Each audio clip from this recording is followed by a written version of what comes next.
Debbie Turner, 30-plus year career of distinction in broadcasting and communications, and above all, in leading people and building businesses.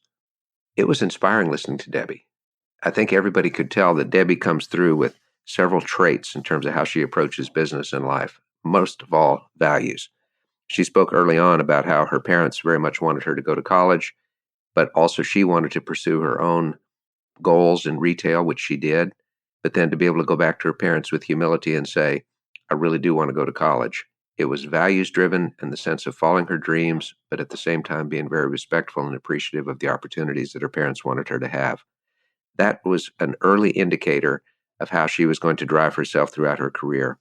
One of the things that I was impressed with not only was her values, but her humility. To be elevated into a position of general management and heading a station in what she described as a male-dominated industry could have caused her to become less humble and, in fact, to become arrogant. But she always saw herself as a team player, even when she was the boss, and that her respectfulness for people, combined with her natural competitiveness to get the job done, resulted in an empathy that galvanized people.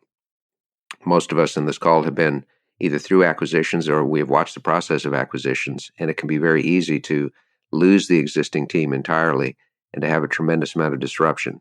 Debbie had the sensitivity to take her time and pacing and figure out, where do I really stand? I am the communicator of the new acquisition team. I'm also representing the team that's already here. And she chose the path of, I really want to work with you. I need your help. Let's do this together, while at the same time knowing that there would come a decision point when people needed to get on the boat or not. So goal-oriented combined with empathy for people came through time and time again. I was also impressed with her ability to put things into the proper perspective. She downplays herself when she says, hey, what we're doing is not really finding a cure for cancer. We're basically selling air. Well, I think we all understand the value of communications, and particularly in the media, in our lives. And with all of the stress these days about fake news and media that misleads, to have somebody with that kind of integrity realizing that it is a communications medium that people depend upon, not necessarily for their daily survival, but certainly for their daily convenience, and sometimes in the case of disasters like Nashville's flood or the terrible tornado that ripped right through the station, they rely on the communications industry for well-being and information and to gain a lot of confidence. So Debbie, I think, underplays her role a bit much. She, in fact, was a dynamic leader and continued to be a hands-on person. Like me, I'll bet you were really struck by the visual image of her leaving her home early in the morning with her rubber boots on to deal with what she thought would be just a small amount of water coming into the station. But the reality, it was the sewage system of Nashville backing up because of the immense flood of water that was coming in. Her quick reactions to get carte blanche to do whatever needed to be done and to grab the disaster recovery teams before somebody else did, while at the same time being sensitive to an employee that was 8 months pregnant, saying, no, you're not lifting boxes. You sit over there. You're not doing anything. And to keeping her head about her during that long period of time, even when a top executive was going to come visit at a disastrous time, Debbie never experienced what many people would regard as perfect meltdown situations, but she didn't do that. Her empathy with people is really interesting. When the acquisition occurred of News Channel 5, and her first approach when she showed up there was to say, look, these people didn't choose this. This is happening to them. They didn't choose it.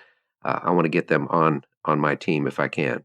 With the very harsh controller attitude that said, I have no interest in working with you. She took empathy. It was really interesting. Instead of saying, well, she was a loser, she was old school, Debbie said, quote, she was just hurt. She was just hurt.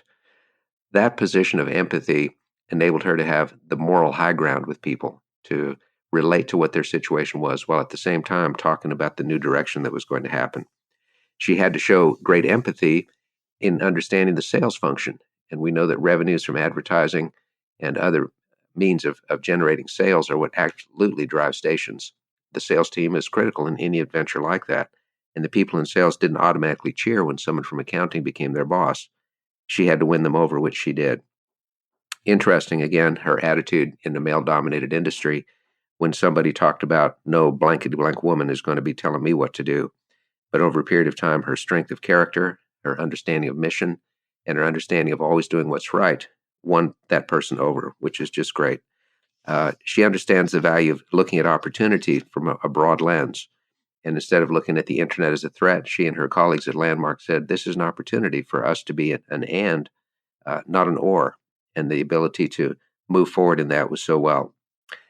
I was continually impressed with her nimbleness, I guess you could say, navigating new situations, new management, much larger corporations as she moved up from time to time, and her ability to always be the liaison between the they and the us, and that liaison role allowed her to honor the wishes of her corporate leaders while at the same time gaining the support of those that were perhaps not as nimble and able to adapt as quickly as she was.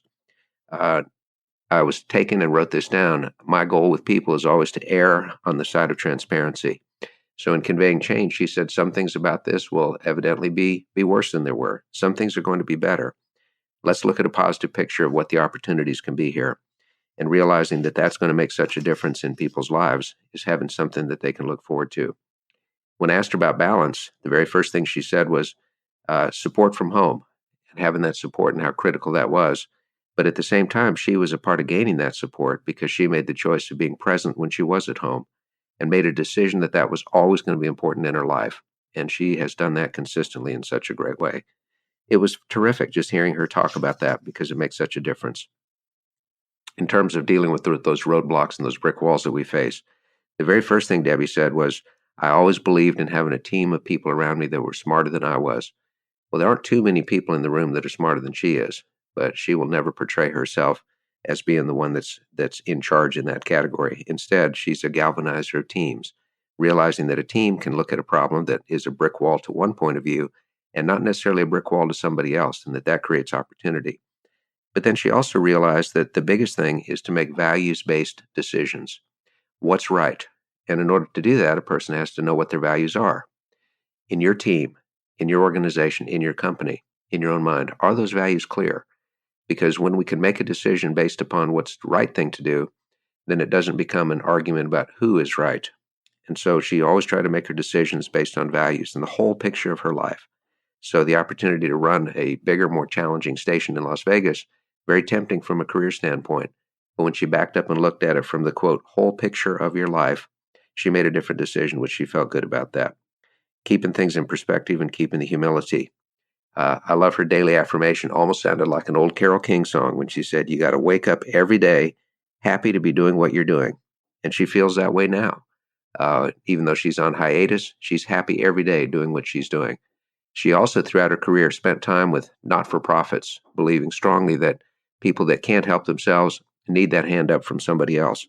And that whenever she was in a dead end or feeling like things weren't going well, she would apply herself to people that truly needed her help. She would do more in the nonprofit sphere. She would seek additional education. She would spend time with people that were uplifting. So these are some amazing themes that have helped a tremendous person move forward, lead, and influence others. I was highly inspired after this, and I'm sure that you were as well. So we want to thank Debbie Turner for her time today and for being such an encouragement to all of us. So let's keep these lessons in mind about perspective, about empathy, about how we can be very strong in the pursuit of our goals while at the same time being a builder. And Debbie is a bridge builder, a people builder, an organization builder, and she continues to build a great life for herself and her family. So on behalf of the Action Catalyst, thanks all of you so much for being a part of this, and let's go forward and be builders as well.